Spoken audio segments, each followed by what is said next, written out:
Okay, so participation rates, optimum weight. Optimum weight is the best weight for your body and the sport to be successful at that sport. Participation rates, absolutely nothing to do with that. It's about why we participate, why we stop participating, who participates, etc., etc. The crossover of the word gender is the only crossover in those two areas. Some of you get massively confused because gender's written twice. So one of the factors is gender. So we've talked about women's hips being slightly different shapes, muscle mass, fat, retention, etc., etc. Gender does affect your ultimate weight and the style of the sport. Height, same thing. If you're taller, you'll naturally have larger bones because you have a bigger bone structure, which means they will weigh more. So two people exactly the same muscle mass, eat and train exactly the same way, one of them's 1 foot taller than the other, they will naturally weigh more just because their bone structure is larger. So you've got gender, height. You could have talked about bone structure. You could also talk about muscle girth as well. They were factors that affect somebody's weight. Age does not affect, nothing to do with their optimum weight.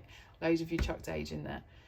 Okay, optimum weight, I guess if you're looking at when they're younger, they have an optimum weight, but it's not. It's the optimum weight for their sport. It's not to do with optimum weight in their life. It's for their sport or activity. So with B, it's a simple question. Explain how the optimum weight of a power athlete may vary from that of an endurance athlete.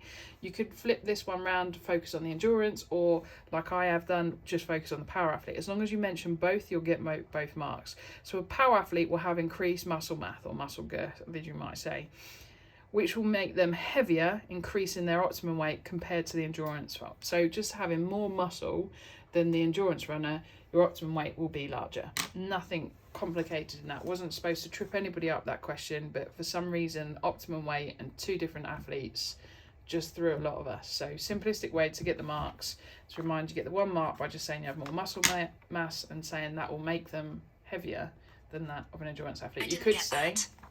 Sorry, Siri. You could flip that around and say an endurance runner will have less muscle mass because they've got to go and carry it for a long distance, so their optimum weight will be lighter compared to that of a power athlete who needs more muscle mass. That would have been acceptable too.